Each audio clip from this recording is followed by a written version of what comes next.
Congratulations, YouTube. You did it.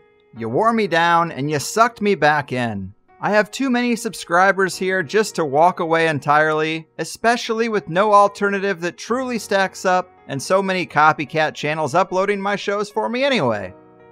But we can't forget that THC's account here is on thin ice. And so the YouTube version of the show has to be prefaced with this little PSA, only to say that episodes that contain the kinds of themes that have been regularly banned on YouTube will not appear here. And even with that precaution, there's already enough in the archive to get us removed, so remember that the higher side chats could be banned or put in timeout again at any time. And I won't be able to tell you guys about it. So if you feel like it's been too long since you've heard from me here on this digital, dystopian, draconian, data mining monster of a police state seeking platform, your first step should be to check the highersidechats.com for the latest shows. All right? Enjoy. Welcome to another free first hour episode of the Higher Side Chats. I know we want to get into the action, but I have to ask that you help me armor us up a bit for the bumpy road ahead. Because I bring you the first hour of this show without unrelated ad nonsense as a proof of concept. And if you value it, then come over to THC Plus for the $8 a month and hear the full 2-hour interviews as they were designed to be and as you would enjoy them most. Go to thehighersidechats.com or just click the link in the show notes to get started, and within a minute you'll be plugging in your new Plus Show RSS feed into a hopefully decentralized podcasting 2.0 supported app. Feed the things you want to grow and starve the things that gotta go, and we will reach the promised land. Think about that and enjoy the show.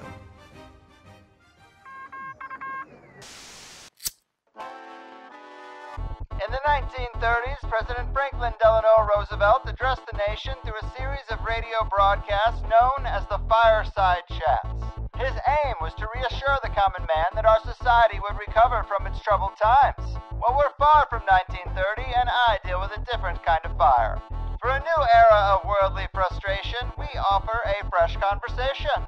I'm Greg Carlwood, and these are the Higher Side Chats. Hello again, Higher Side Chatters. Living life from sunny San Diego, I'm Greg Carlwood, and I have heard so many of the brightest minds say that one of the most important things you can do is dedicate some attention to truly developing your philosophy, your metaphysics, and your worldview. Many modern people do not take the time to do this. They bumble around, get dragged through an authoritarian school system, and end up pushed into a cog-in-the-wheel career, with very little time dedicated to what they want to do, thinking about their calling, or engaging with the rites of passage and investigation the world feels designed for. Now, you might think this was intentionally weeded out of culture, or maybe it was just overlooked in overzealous capitalist pursuits. But for the individual to find true meaning and fulfillment, it is a journey worth taking. And as I've tried on several philosophical hats, the most interesting ones I've found are cultivated from a deep observation of nature or handed down from almost mythical figures of the deep past. Well, the rabbit hole that is the art and science of alchemy kind of ends up meeting both of those criteria, and today's very learned guest, Brian Cotnoir, is here to talk about it. Brian himself is an alchemist, artist, and award-winning filmmaker. He was a contributor to Frater Albertus's Para-Alchemy and has presented workshops and seminars around the world on various aspects of alchemical theory and practice. He is the author of Practical Alchemy, Alchemy, the Poetry of Matter, and translator of the Emerald Tablet. His work can be found at KhepriPress.com, and it's a real pleasure to have him here, so let's do the damn thing. The alchemical authority and thrice great guide to the great work, Brian Cotnoir, welcome to the Higher Side. Thanks, Greg. It's good to be here. I don't know about thrice great, but I'll just go with okay.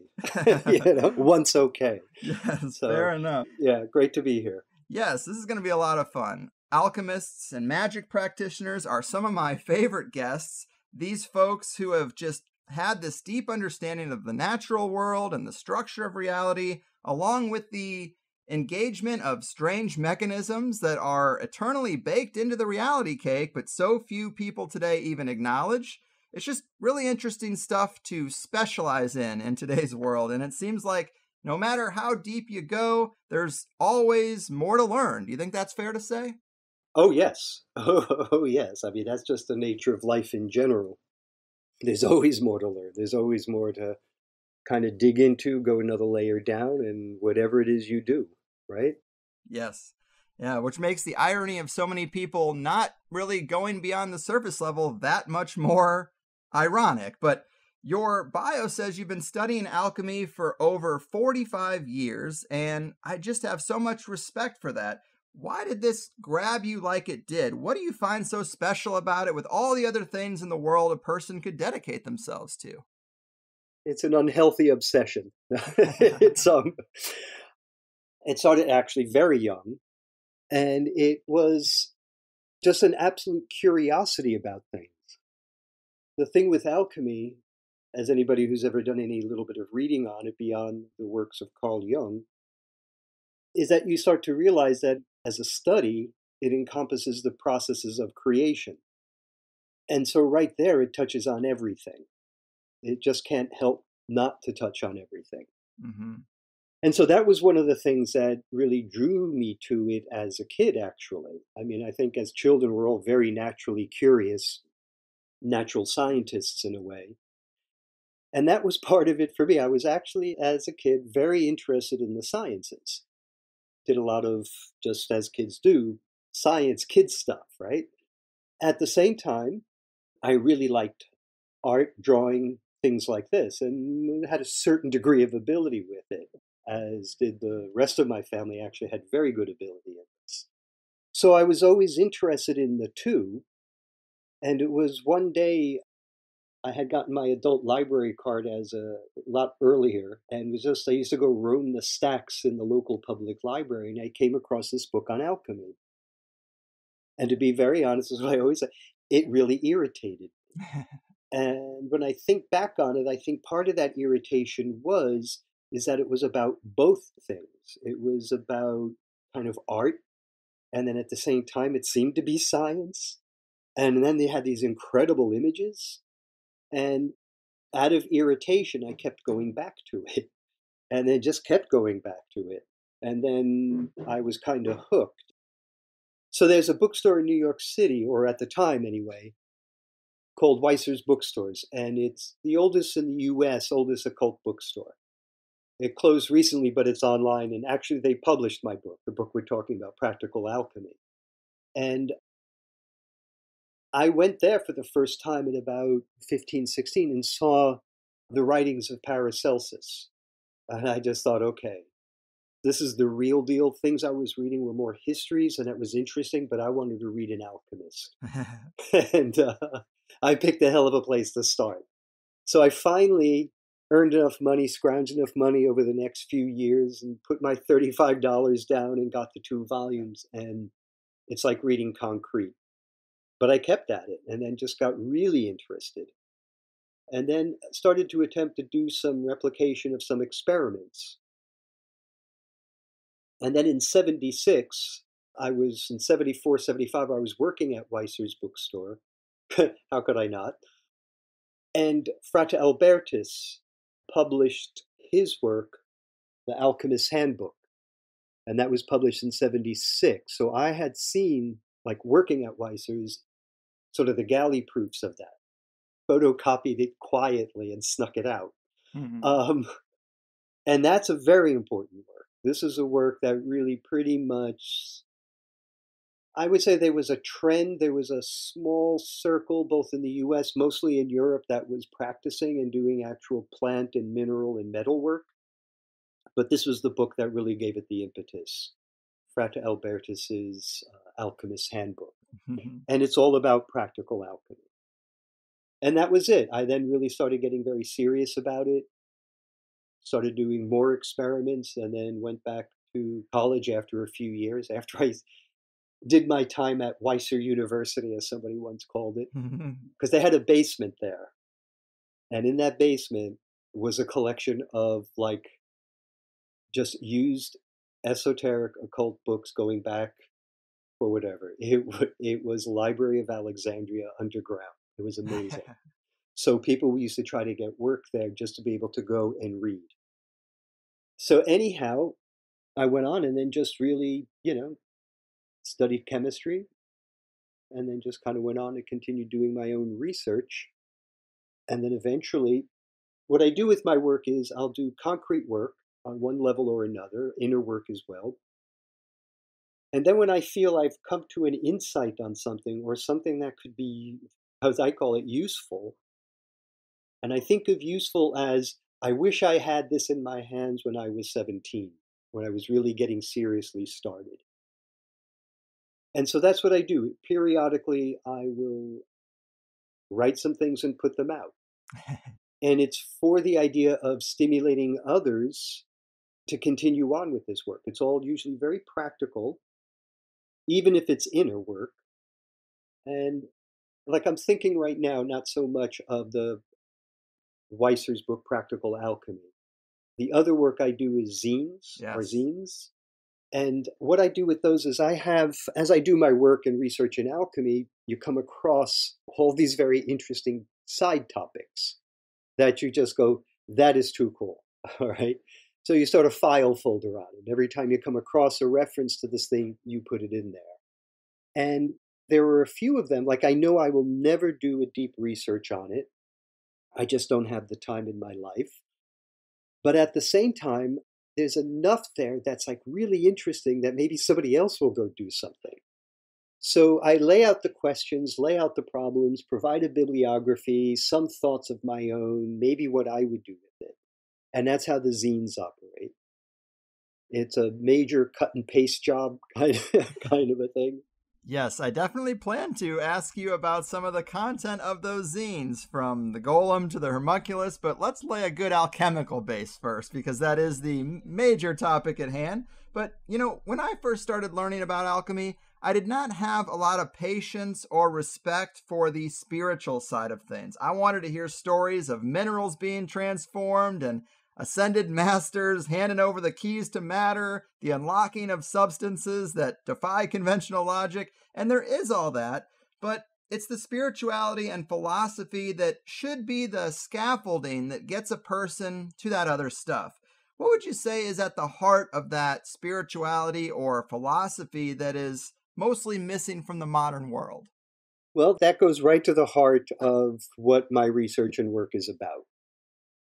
So let me define how I use the term alchemy so we're all on the same page. And this is something kind of developed out of writings from Paracelsus, other writers who have defined it as well. And so alchemy is the art and science of bringing something to its final completion, right? Or its final perfection.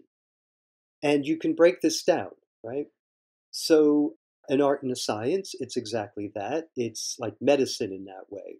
There's things that are very practical, scientific. You do this, you get this result. That's just the nature of what you're dealing with. The art aspect, like medicine, is, well, yeah, sometimes that does happen. But there are other elements of medicine that come into play. And so this is also true of alchemy. Alchemy is about investigating sort of the universe, inner and outer, using all ways of knowing.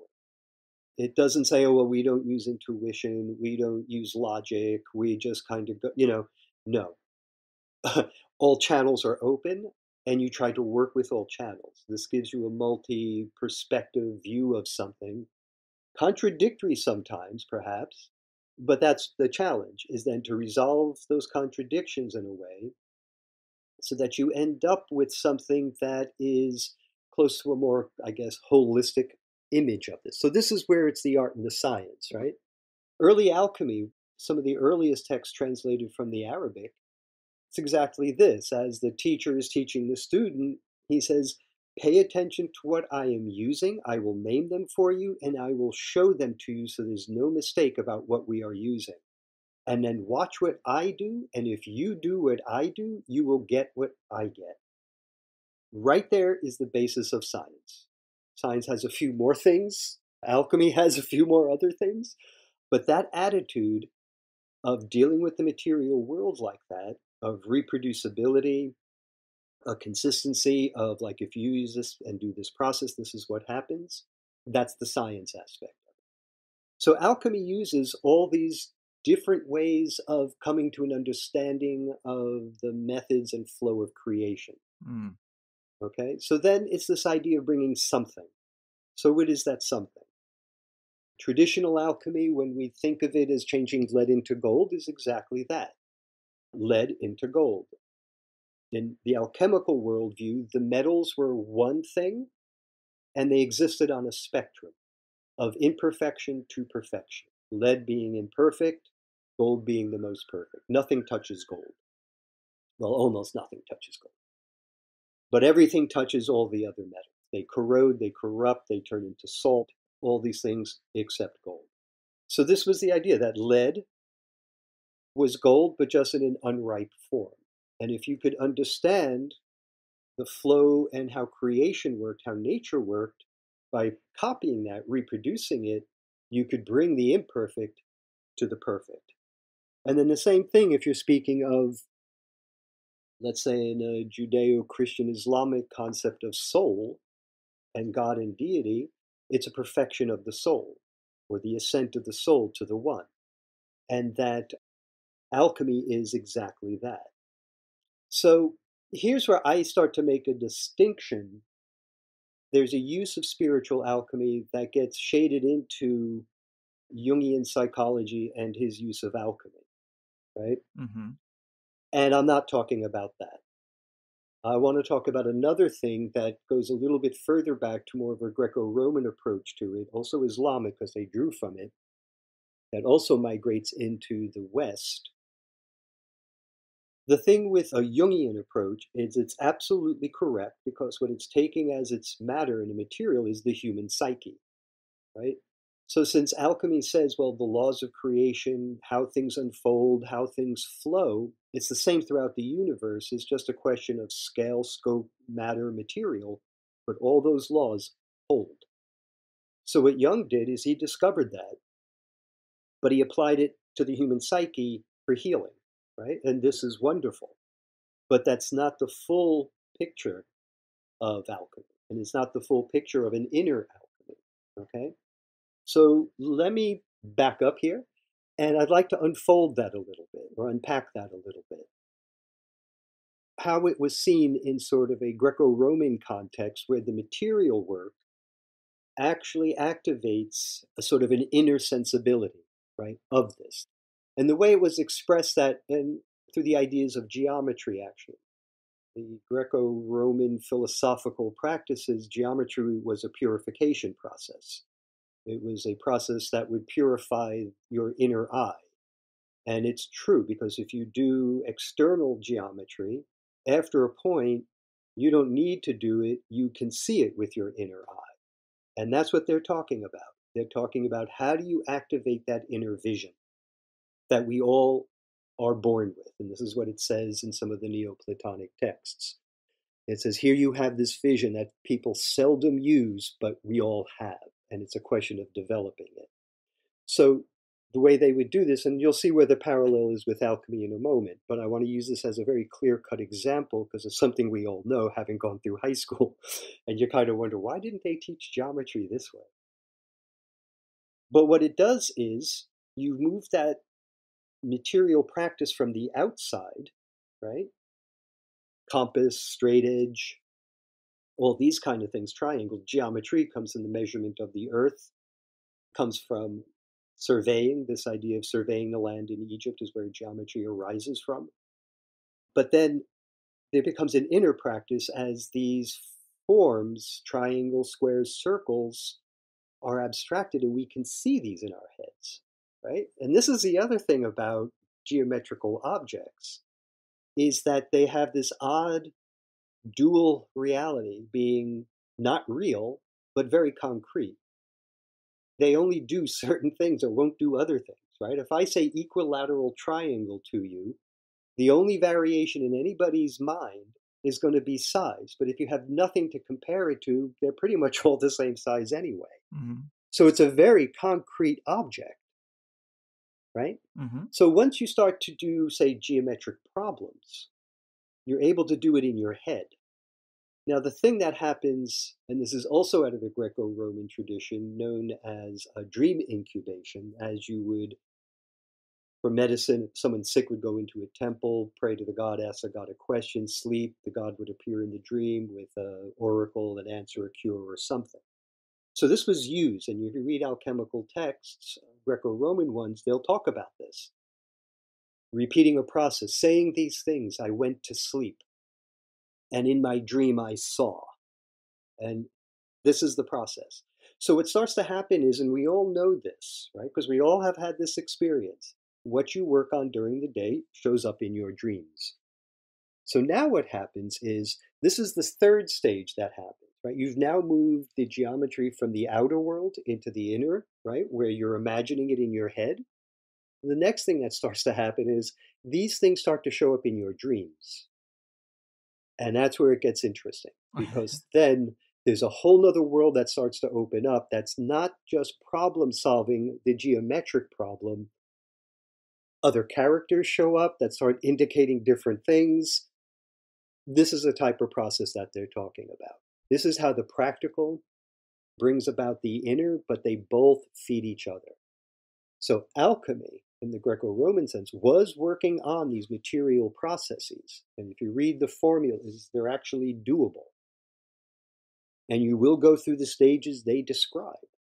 And if you have a philosophical framework of ascent, of perfecting the soul at the same time, this stuff moves in. You start thinking about it in your head. How can I do this? How does that visualize?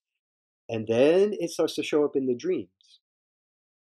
And then eventually you wake up in the dream in the midst of one of these things. And this is what they refer to as this process of ascent, from the concrete to the abstract to a channel that opens up to the authentic. You may learn things, you may come to understanding of things that you can then bring back out into the concrete world to solve the problem in the laboratory, in your personal lives, if you're dealing with the psychology. These types of things you'll read about in the sciences, where someone has been working on a problem and then finally in a dream an answer comes to them that they then go to the lab and check, and yes, that's the answer.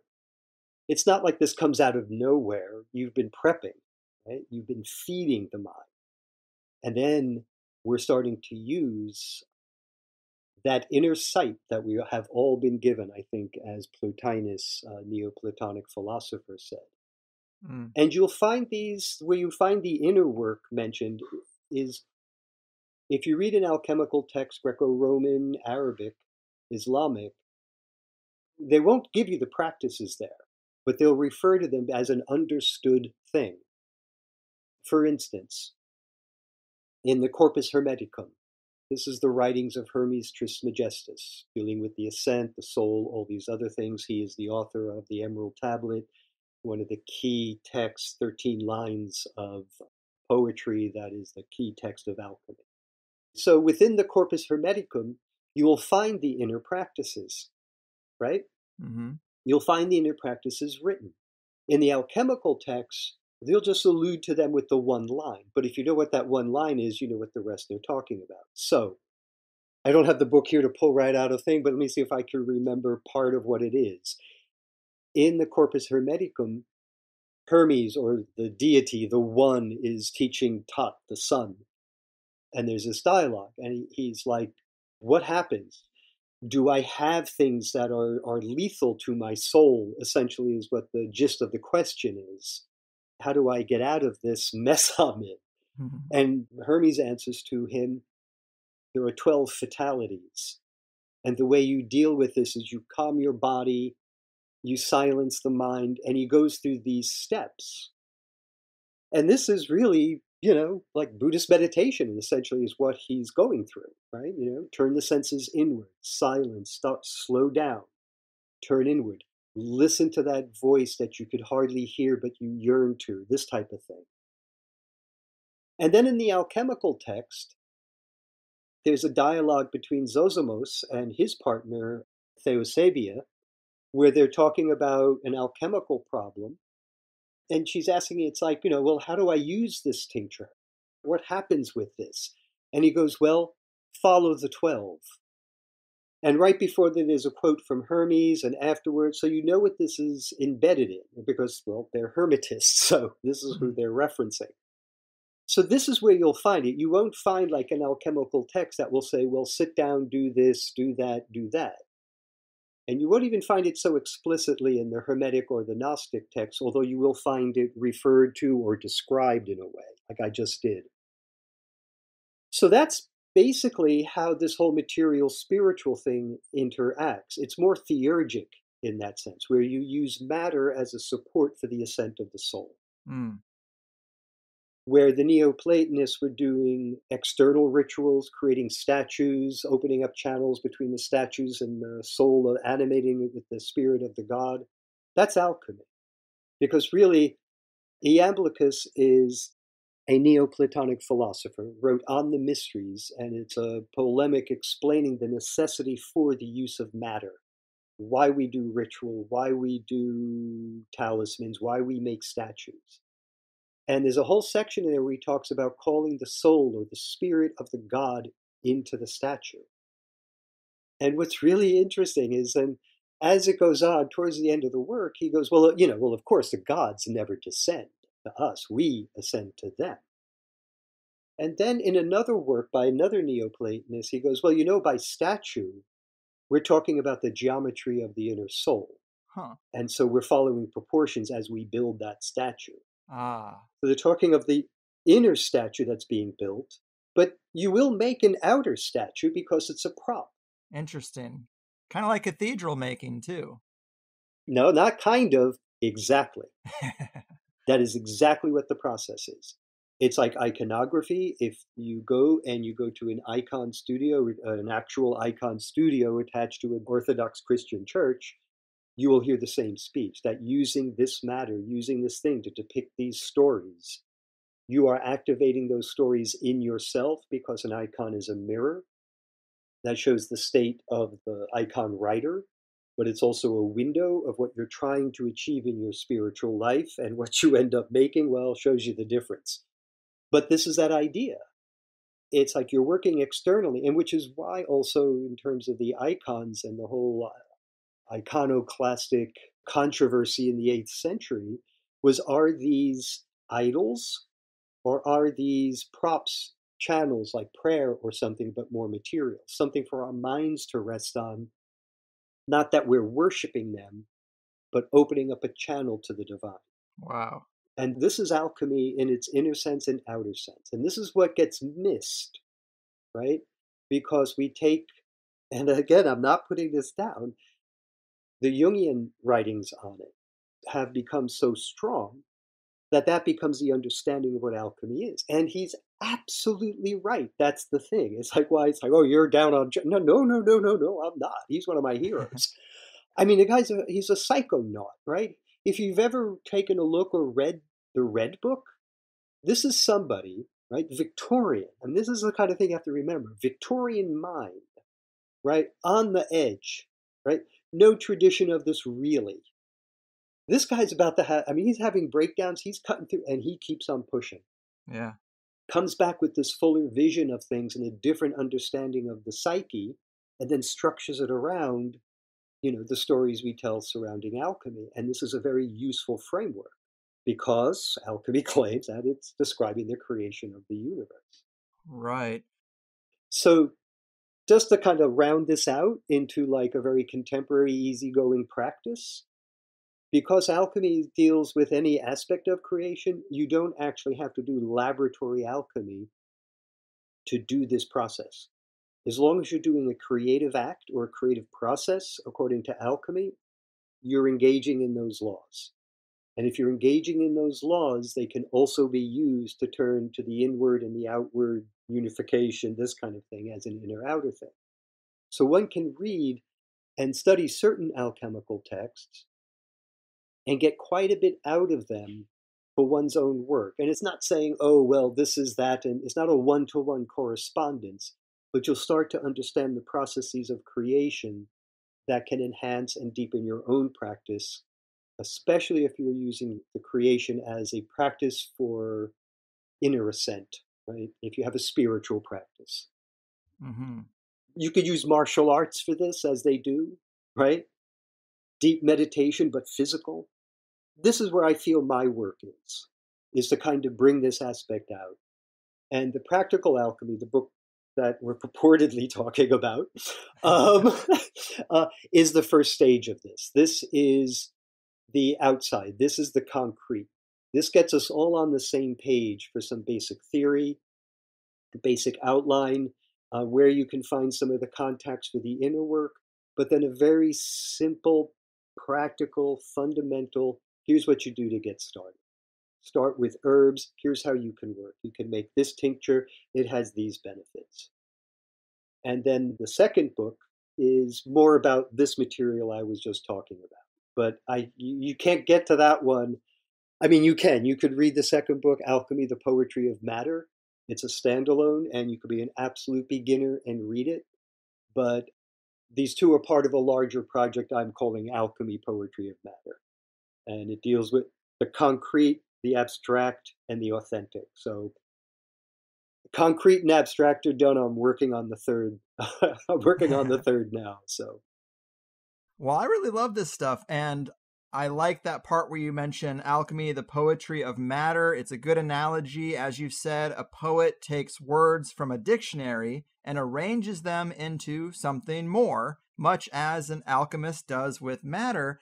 And I just think that's really interesting. And I've heard you say in other interviews that Robert Allen Bartlett, who wrote the foreword to the book, is a major VIP of modern alchemists. And the modern state of alchemy is definitely something I wanted to ask you about, because I love the history, but it is what is often most discussed, way more than the modern. right. And I'm just curious, how vibrant is it these days? It seems like a lot of people who walk this path do it in isolation, but maybe you can help us get a feel for the state of modern mineral alchemy. Is it growing? Is it shrinking? Are the boundaries still being pushed? What can you tell us in that regard? I actually think it's very dynamic. I don't know how extensive. I couldn't give you numbers of how many people are doing what and things like this, but just your point that we tend to be solitary creatures and don't get out much is dead on. Very underground. It does not by any other thing. I think it's just the personalities that are drawn to this and can stay with it, if you know what I mean. Mm-hmm. That said, though, I do attend conferences, I talk, I write, I do interviews, I teach. And so I hear things. My ears to the ground, if you know what I mean. And I would say it's very dynamic. I would say that there is a lot going on, both practically and in a lot of different areas. The other thing I find very encouraging too is that people are publishing the results of their work either in their own books or online or through other things. The other thing that's also incredibly encouraging is that over the last 20 years or so, the academy, universities have taken it very seriously in terms of this is a topic that is an area of human knowledge and exploration that needs to be taken seriously and with respect and deeply. And so what you're getting is you're getting PhD programs in certain universities that are digging into these topics, and not necessarily as a true believer Harry Potter-esque type, but it's like, okay, what were they saying? What were they doing? What is the context in which this was occurring? And where did it lead to, and what did they know? And then without going, oh, poor them, we know better now, it's not this, how silly they were. But instead going, how did this fit in with how we understood what the universe and the world was? And what's coming out of this work is remarkable. Mm. There's one journal in particular, in terms of academic type papers, that's been around since the 20s and is very reputable. It is really good because what they'll also do is they'll translate original texts and publish them both within the journal and as special editions. And these are impeccable. And it's called Ambix, Ambix. And I highly recommend, if you're interested in any of this, go for it, because this is where a lot of the new work is being done, and then it spills out into our world where we pick it up and then we actually take it a little further. So you'll find some interesting work there. But back to sort of like, I don't know what you want to call it, street alchemy. Mm-hmm. Those of us who are just doing it because we're obsessed and, we can't do anything else. As I say, it's very dynamic. And in the United States, you could probably, I mean, now with COVID, you're not hearing that much. You can go online, but I'm always suspicious of things online that I don't know. You know what I mean? It's like, okay, who are you and what are you really? But it doesn't take too long. You know, if you're looking for someone, honestly, Robert Bartlett, I would track him down and go if you actually want to do some hands-on.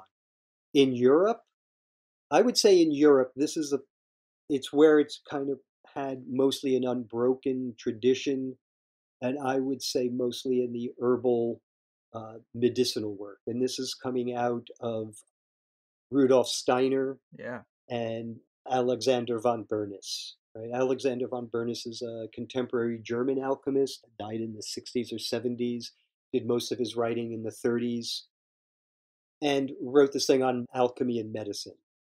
And this is just picking up on a lot of the traditions, given its own interpretation and use, but again, it's an innovative use at the time of what the theories of alchemy were. So you'll see people taking alchemical theories and practices and then giving them little twists and spins to kind of get it to work a little better, if you know what I mean, or work differently, or find a discovery. For instance, here's something that Robert Bartlett did. Mm-hmm. Okay? There's a process in alchemy where you're purifying antimony. I'm sorry, that's another story, but let me go to that one because it's another parallel further back that shows the same thing. There's a process, and this was done by Irenaeus Philalethes, a 17th century alchemist, and it was a way of purifying mercury that needed to be done in order to make the philosopher's stone. So to do that, you have to purify antimony first. So the tradition is you use iron, and then there's a stage where you use silver. Okay? Now, silver is expensive, so Irenaeus Philalethes says to himself, what if I use copper? Right? And he found, all these things mythologically, contextually, canonically, where you could say, okay, yeah, you could do that. And then he did, and he used it, and it worked just as well. So you'll find these innovations in the past. What Robert Bartlett did was one of the traditional ways of making, it's known as the acetate path. There are many ways in working the philosopher's stone. One of the ways is the wet way, and one of those branches involves acetic acid, which makes acetate salts. The lead acetate was the thing, child of Saturn, was the thing that was often used. Salt of Saturn, that was often used. And then doing a dry distillation on this and certain purifications and separations, you end up with what's known as the philosophical mercury, and you're on your way to making the philosopher's stone. What Robert did was he experimented with different metals, did certain tests with them, as you can if you're doing this process, and worked zinc, and found that actually working with zinc acetate gave it actually a better yield. And the benefit of that is that, well, lead acetate is one of the most toxic compounds, and zinc acetate isn't. So what that does now is opens up a much easier way for experimentation and further research to do, since they seem to behave on the same way. So this is the kind of thing that you're seeing. It's people looking at what the texts say, but not going, we must slavishly follow this. I mean, yeah, you may want to slavishly follow it until you realize it doesn't work that way. And then you have to kind of try other things to get it to work. And then you go, that's what they need.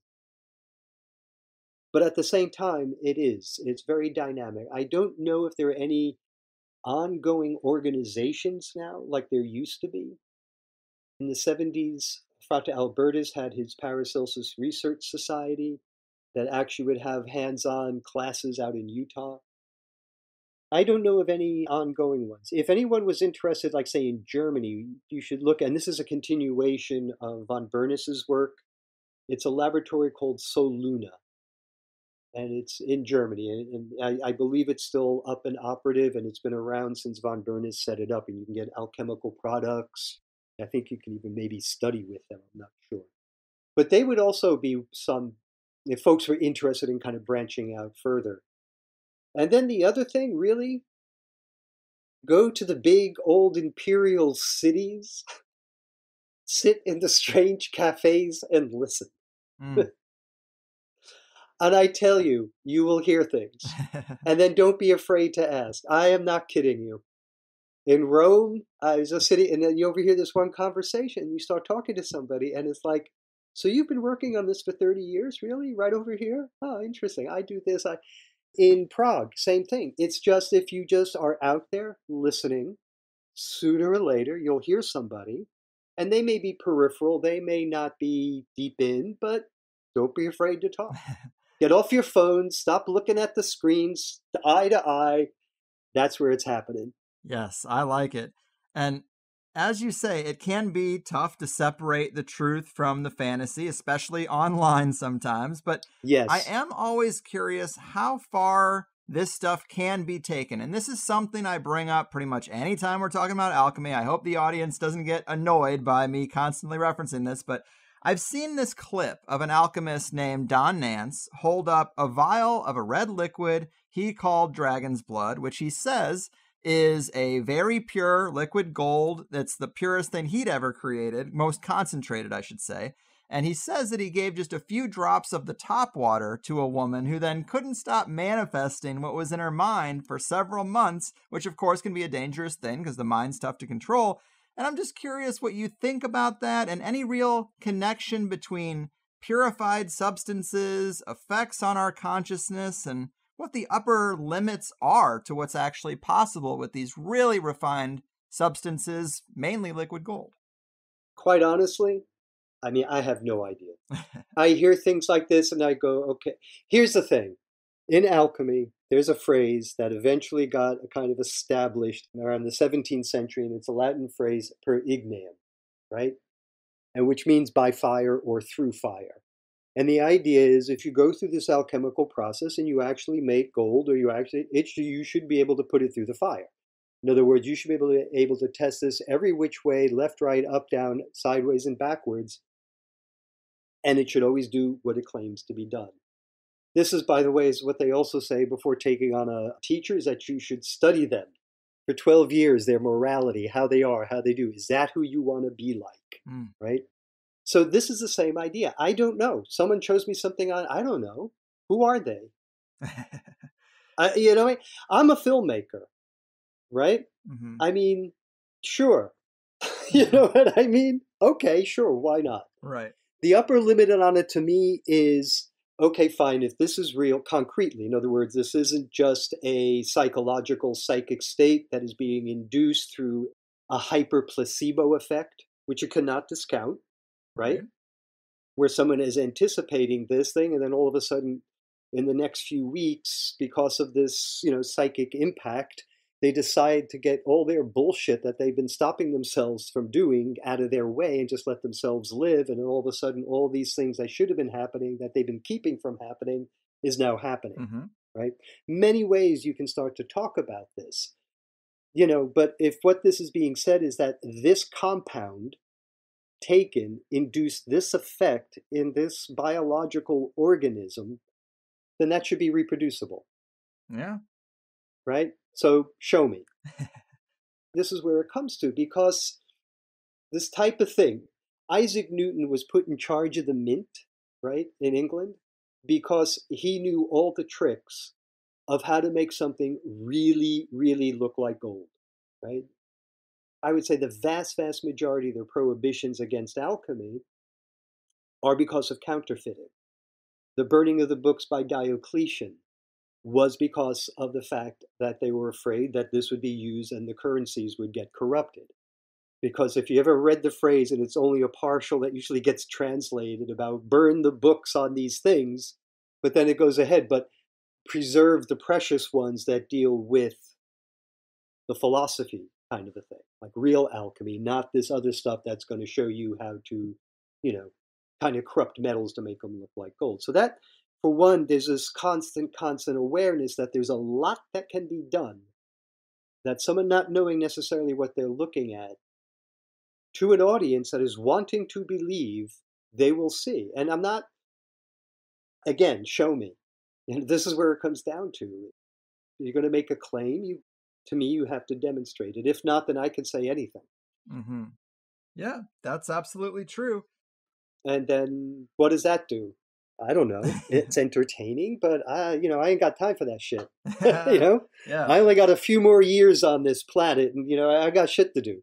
There's You enough know real what I mean? shit that is also entertaining, and I'm Exactly. just trying Called to find that movies. line. Yeah, called movies. Yes. There are things within this material practice that need investigation, that need looking into. Here's like one example of this. And what I mean by something that is reported in the literature, meaning 17th century, that you've never heard of since, right? And so by Robert Boyle, Sir Robert Boyle, father of modern chemistry, Boyle's law dealing with gases. He was an alchemist. Actually, his teacher was Arrhenius Philolaethes, except he didn't know it. He was Arrhenius Philolaethes. His real name was George Starkey, and he worked as Robert Boyle's lab assistant. And it was Starkey who taught Boyle all of his alchemy and chemistry, and Robert Boyle was a true believer. He believed that if he could work towards the Philosopher's Stone, the invisible adepts would understand and would come to teach him, and which is actually what happened. George Starkey shows up at his lab and starts teaching him his alchemy. So this is Robert Boyle, right? He's no nonsense. He wants to make the Philosopher's Stone. So one of the processes in the stages of this is that, as I mentioned earlier, is this purification of mercury that happens through this amalgamation with antimony that has been highly purified beforehand. And it's that process that actually enables this animation of mercury to occur, as the alchemists would say. So he does this process, and he ends up with this mercury. And mercury will dissolve metals. It's how we get the amalgams that the dentists used to stuff in our teeth. And so it's not unusual that mercury will dissolve gold. But what happens with this mercury is when Robert Boyle put the mercury in his hand and he puts the gold into it to see what happens and it dissolves, it exudes a great heat. And he calls this the exhalescence of mercury, or the exhalescence of gold, and he writes about it in his collected works. He's repeated it, he's done it again and again, and every time. Now, there's no known exothermic reaction between metallic mercury and metallic gold.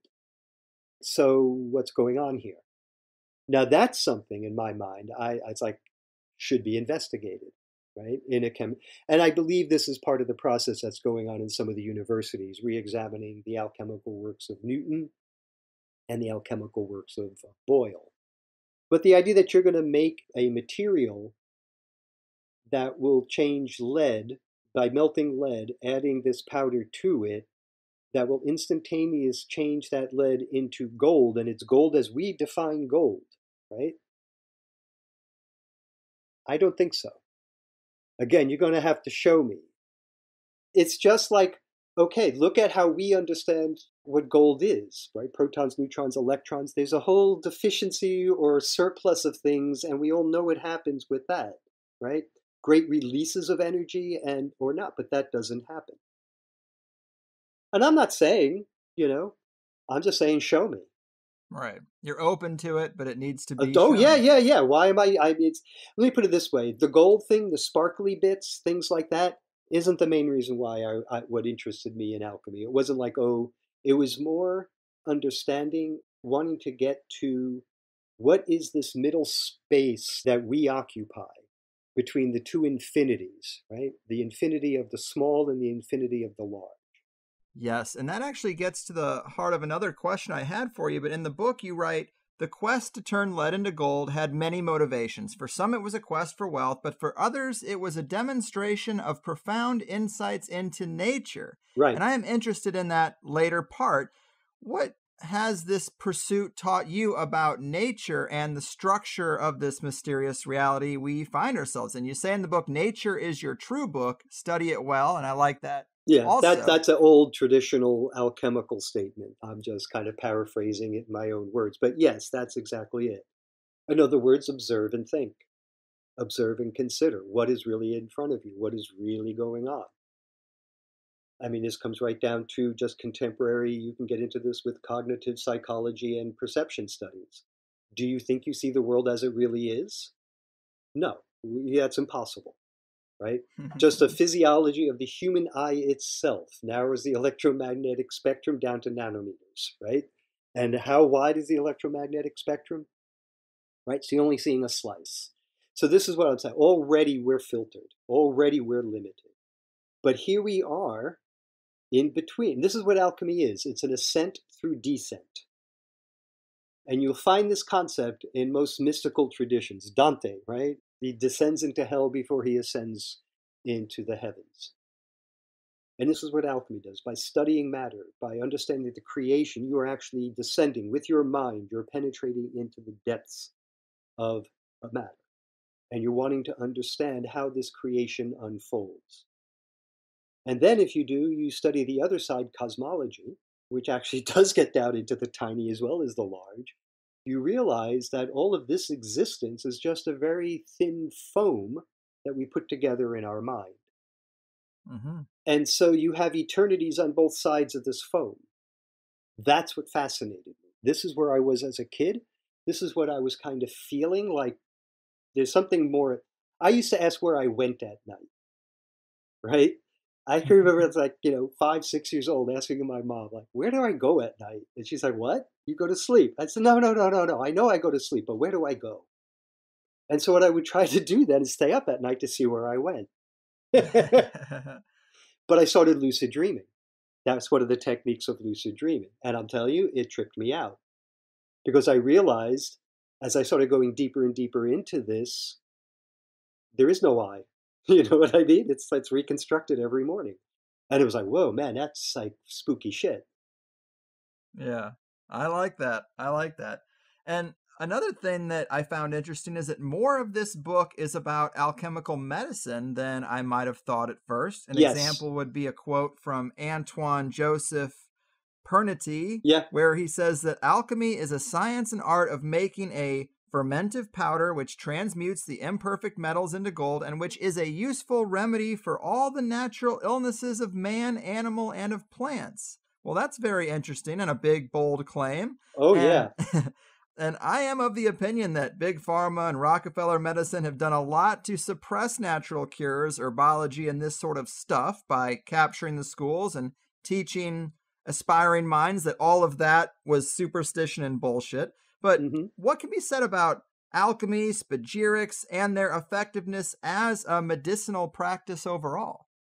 Well, I would say that what spagyrics does, and this is the alchemy of plants, let's say, and this is where it's usually encouraged for most people who want to start the practice of alchemy to start, not to work with minerals, not to work with metals, mostly because those tend towards the poisonous and toxic side.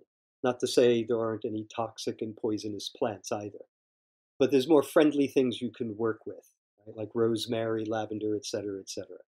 So you would work with those herbs as an herbalist would prescribe an herb for medicinal purpose. That has that same use, or it has one of those same uses. What herbal alchemy does, or spagyrics does, that regular herbal tinctures don't do, is it uses all three components of the plant, of the object. So in alchemy, there are three principles that make up anything: mercury, sulfur, and salt. Okay, so in an herb, salt would be the body, so the mineral salts of the plant. The sulfur would be the essential oil of the plant. And then the mercury would be the spirit of the plant. In other words, what comes out of it as it decomposes. So it actually ferments and creates alcohol, spirit. And so the idea then is, by separating out these three things and purifying them, you potentize the effect or the impact of the herb, right? And the alchemical idea is that, well, you've preserved all three aspects of that being. And all three aspects are important, right? Not just the two. But there's actual some chemistry there at the same time, because it's the mineral salts that will form. The mineral salts tend to make essential oils and other type of organic chemicals more absorbable by the body. So there's that aspect of it as well, so that you are actually creating a more potent version of that plant, as opposed to just either making a tea or using an alcoholic tincture. And that's pretty much it for the medicine. I mean, it's not like there are miracle things in there. It's just like how you would use this as an herbal remedy and how you would use it in balance with things. And with that, you would need to have obviously an experienced herbal practitioner and someone that can work with it in a knowing way, how it balances out and how they are. But at the same time, I would say this idea of herbal medicine has always been around, will always be around, and as big as big pharma is, it's hard to avoid a lot of the herbal stuff. I mean, even if you wanted to, I mean, it's almost, I would say it's as big, if you know what I mean, on a street level. Because I can't think of too many people that, I think a lot of folks will gravitate more towards taking a peppermint tea for an upset stomach or something rather than a hardcore drug necessarily. I mean, I don't really know. It's just my impression, like living in New York, that a lot of folks, it's like, yes, you will use prescription medicine because it can be really potent and it does work. The stuff I take for migraine now is amazing. You know what I mean? Whereas like a lot of the herbal stuff I was taking for it just wasn't doing it. Right. So there are those things. Life is a mixed bag. Everything in balance. It's balance is really what it comes down to, Right on. And along the lines of medicine, probably my favorite chapter in the book is the Orum Potibile. Oh, yes. Orum Potibile, the drinkable gold. Go. Yeah, drinkable liquid gold with strong healing properties. Have you ever seen this in real life, or do you know people who say they have? I mean, we can get colloidal silver. But... I make it. Oh. Yeah, it's not there are recipes and processes for it. Here's the controversy. When you read alchemy, they talk about extracting the essence of gold, right? And they give the process for this. Now, if you follow that process exactly, what you end up with is a very refined colloidal gold. However, their language is such that they deny it. Their language is such that there's no residue of metal in there, right? It's only just the color. So maybe they did do something that only took the color, but I doubt it. Here's the thing with Orum Potibile. And I've done this, I did this when I was in undergraduate school studying chemistry. In the library, there was a microfilm collection that had books from since forever, like 1500s, a lot of them dealing with medicine, science, and alchemy. So I would go through them. In around the 17th century, Orum Potibile was the super medicine that everybody had to have. There are more things written on it. There are more recipes on this than you can imagine. A lot of the books were actually nothing more than like infomercials. You would actually start and read this, as I've done 2 of them, and then realize what a friggin' waste of time. Because they keep promising, well, here's the ideas, here's the theories. If you wait, we will get to this. We'll show you how it can be made. Well, you know what? Come to the pharmacy at the sign of the duck, and we will provide you with the best Orum Potibile in all of London. And it was just this huge, huge thing that everybody was after and making and promising. So what the idea is that gold representing the heart and harmonizing with the heart, as the heart is the center of the body, the sun is the center of the solar system. It's another different idea because it's usually Earth is the center of the solar system, but in alchemical medicine, it's interesting that the sun is considered the center. And that's also gold. So the idea is that, well, by bringing gold in, or the energies of gold into the body, you strengthen the heart and you strengthen these things. So the earliest Orum Potibiles are very simple, very, very, very simple affairs. And they kind of evolve out of early Greek medicine and into Arabic medicine, where there was, if you wanted to, you could make what they called, spirit or iron water. Let's just call it that, iron water. And what you would do is you would heat up iron to red hot and you would extinguish it in water. And you would do that again and again. And what would happen is that the water would absorb the qualities of iron, and you would give it to a patient to drink and they would absorb the qualities of iron. And that's actually true, because what you are creating are certain salts of iron, and so you're boosting the person's iron in their blood, which is also probably what they needed. But that process, that idea of taking something hot and putting it into a medium, is something that gets carried over. So you'll find this being done in Greco-Roman medicine, and then in alchemy, you find in one of the first writings dealing with the discovery of alcohol, 1300s, by John of Rupesisa. He didn't invent it, he just writes about it. And he talks about this major, magnificent thing of putting the sun into the heavens like God did. And because the pure alcohol is like the quintessence, he has this whole argument as to why alcohol is the quintessence. And that by extinguishing gold in here, you are putting the sun into it. And this is a very early Orum Potibile. And he says, and if you're poor, what you can do is you can ask a rich man to borrow a gold coin and try to find a good white wine and extinguish it in that if you can't make a proper quintessence. And then it goes from there. This idea of putting gold into a medium. And there are recipes all over the place. Manfred Junius made one that was really nice. Manfred Junius is another alchemist around the same time period as, maybe a little younger than Frate Albertus. Manfred died in 2006 in his 70s or so. He was a German but Ayurvedic doctor and wrote Plant Alchemy. Actually, he has his paperback is, I think it's called Spagyric Alchemy at this point. I'm not sure what the new title is, but his is a major work on plants. His Orum Potibile works with concepts out of Ayurvedic alchemy, Rasa Sastra, except that it's early European alchemy, but follows the same patterns. Meaning, for example, what Rasa Sastra does is it takes a metal, heats it, but will extinguish it in an organic matter, such as milk, other things, and then it forms basmas. It forms a salt that's very, anyhow, that's what that does.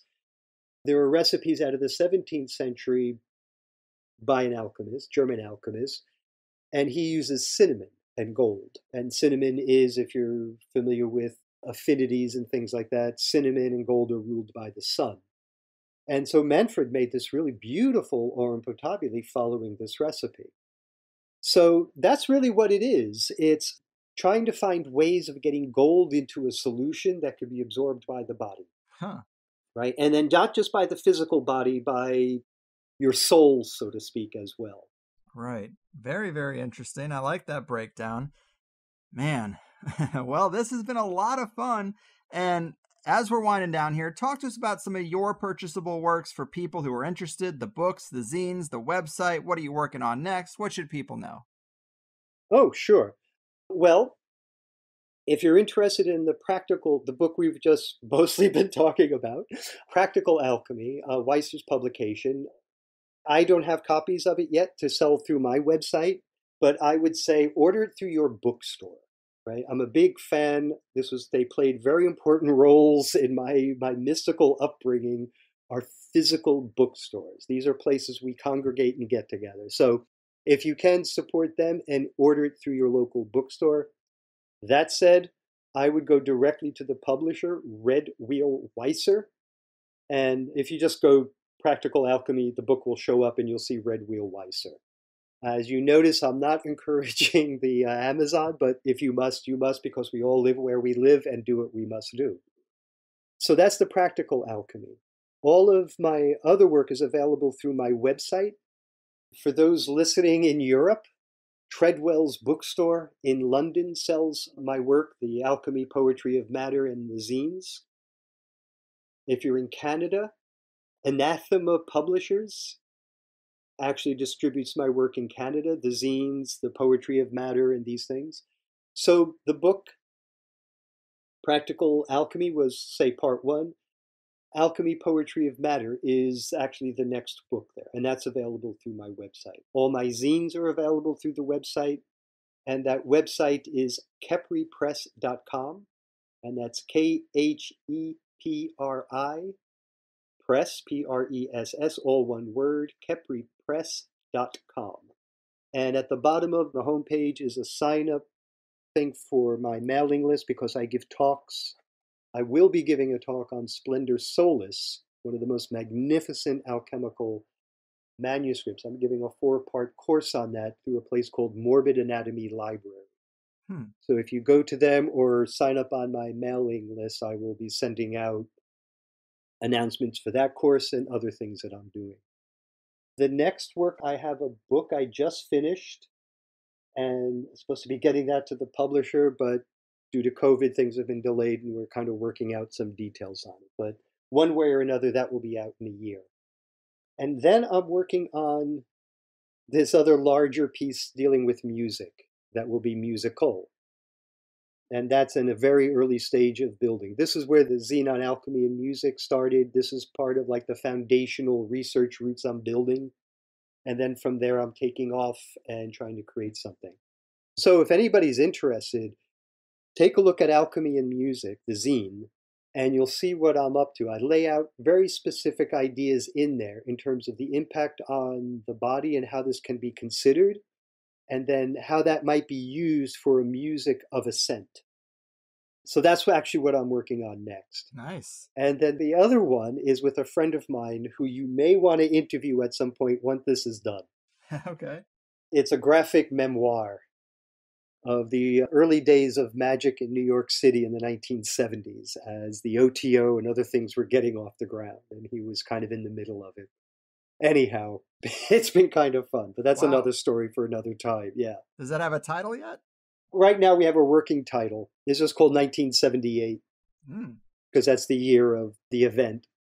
I hope I'm not saying too much, but it started out as just kind of like this funny little thing he was doing that we thought would be like maybe a 30-page zine.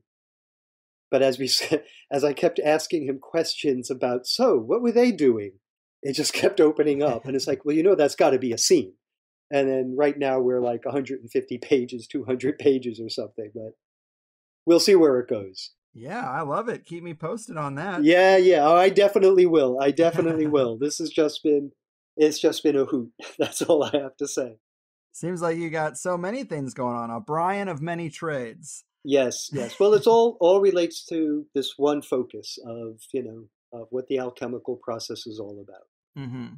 That's the heart of it. And I know you're an East Coast guy, but I'm just curious, any notable West Coast esoteric bookstores we should help keep alive? Oh, yes. So what I really know, I don't know anything so much in LA or San Francisco. That you should be able to find. Seattle, Mortlake and Sons. He also has a website. He also publishes, which is even more important, like really key works and really beautiful editions and also very affordable editions. And that's known as Ouroboros Publishing or Ouroboros Books. And that's spelled as you would spell it, I guess. Don't make me spell it. Ouboro. Yeah, Ouroboros Books. Look that up. You'll find it. You should also interview him. No, really. William Kiesel. He is phenomenal. A lot of his work is on Kabbalistic, sigil magic, magical books and grimoires is his specialty. He's really knowledgeable, practitioner, articulate, and, a good friend, as if you can't tell. Yes. But even if I hated the motherfucker, I'd still say the same thing. I love it. No, he's really good.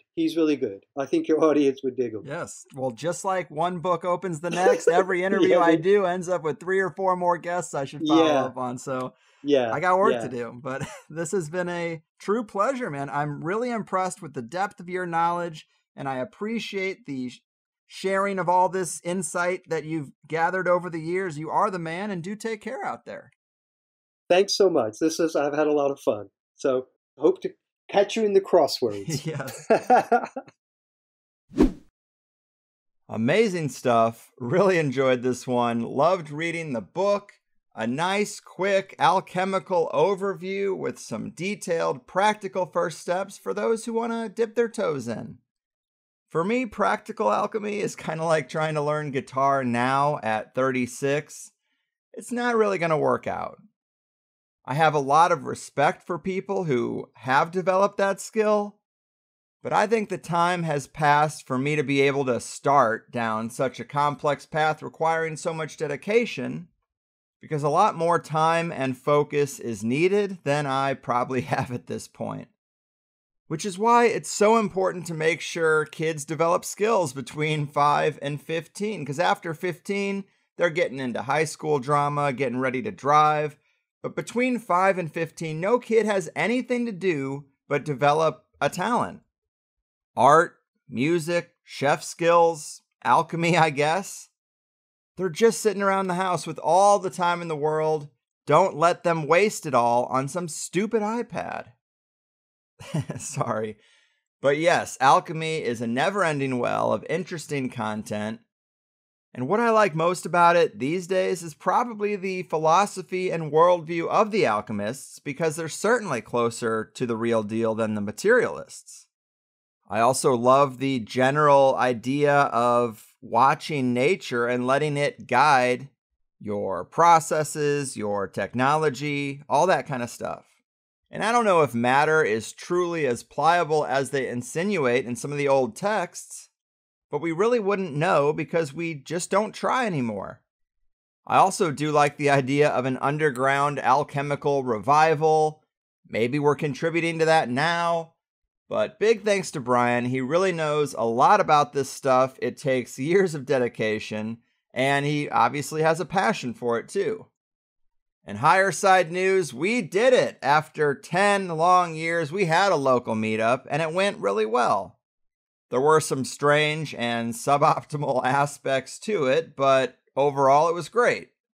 Seems more like a subject for me to get into more on the next joint session, but my special lady and I both sort of agreed that if we had 10 people, we'd consider it a success. If we had 20 people, we'd be pretty impressed. And when everyone cycled through and it was all said and done, we probably had over 40 people. I've got 33 names and emails on my local group sign up. What a number, right? And I'm sure at least 7 people or so didn't put their info down. So yeah, 40. It's just a sign of the times. People are hungry to meet other like-minded people. And if this audience is largely like myself, we're hungry for topics like today's show. It's hard not to obsess over the power grab and society crumbling down around us. But when we push through to the dominant of wider inclusion, I think these are the kinds of topics that will get us there. Energy flows where attention goes, they say. And we should focus more of our mental attention on the stage after this one, on the world we want to build, and maybe we can manifest it a bit faster. I hope so, because it's really the only way I know how to navigate this. Alternate back and forth when there's new news rather than just obsess episode after episode. It's nice to get away from the narrative for a little bit. I don't want to be so sad all the time, you know? So we mix it up. And of course, if you enjoyed the first hour, we got a whole second hour for those who become Plus members. But today we talked about making a homunculus, which I will say, when a person has written about this, I almost always ask, but I've never heard it broken down the way Brian did, where it makes a lot of sense to me now why they thought they could do this at the time. Semen and menstrual blood. Not my favorite flavors, but an ambitious soup of creation, so they thought. We also talked about the story of the mandrake root, the homunculi recipes, and the strange correlations to modern cloning principles. The golem, a man of clay brought to life by the power of the word. Brian's translations of the emerald tablet. Cosmology and the flow of energy from Saturn to the Earth. Alchemy, sound and music. Power and the esoteric toolbox. And the provocative idea of powerful people hiring magical practitioners and alchemists because they want the benefits without doing the work themselves. I, for one, am leaving today very entertained and informed, and I'm sure I'm not alone. If you like this show, toss me the $8 for a membership. You don't have to stay signed up forever. But if we can tip $8 for a meal, I don't think it's too much to ask for the brain food that is THC, and you get twice as much for your trouble. But you know the deal, so I guess that's it. Much love to all you guys. Keep your heads up, be the change and all that. Make love, not conflict, and we will overcome, I guess. Dig into Brian's work if you want more. But I've done my part. Your move, homunculi makers, gold bar fakers, and keepers of the true alchemical secrets. Your fucking move. This is important, hear what I said. I'm trying to tell you, it's not paranoia, not in my head. It's just the hard truth. Knocked on your door while I still can to ask you a question, 'cause I know your head is still in the sand. Don't be sheep to your slaughter for the rest of your life. Oppressed, but you're getting woke. You say you don't want to be stressed until the day you die. Tough luck, my friend. Did you get the memo? Can't you see that we're so screwed? Don't you know we're our kung food? Can't you just admit we're screwed? I'm gonna tell you this anyway. It's a scary dark world, scarier every day. Scary dark world, no matter what you say. Scary dark world, don't think we'll be okay. Can't you see that we're so screwed?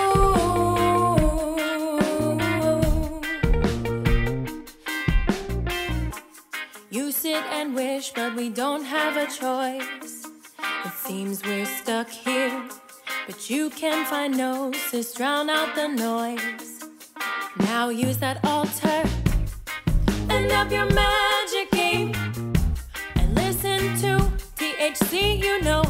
You go with the entities if you ever see the UFO. Don't be sheep to your slaughter for the rest of your life. Oppressed, but you're getting woke. You say you don't want to be stressed until the day you die. Tough luck, my friend. Did you get the memo? Can't you say that we're so screwed? Don't you know we're our kung food? Can't you just admit we're screwed? I'm gonna tell you this anyway. It's a scary dark world, scarier every day. Scary dark world, no matter what you say. Scary dark world, don't think we'll be okay. Can't you see that we're so screwed,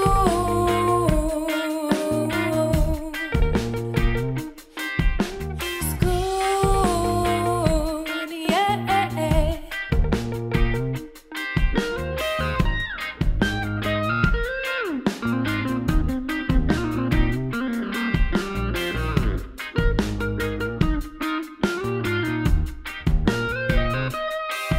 Don't be sheep to your slaughter for the rest of your life. Oppressed, but you're getting woke. You say you don't want to be stressed until the day you die. Tough luck, my friend. Did you get the memo? Can't you say that we're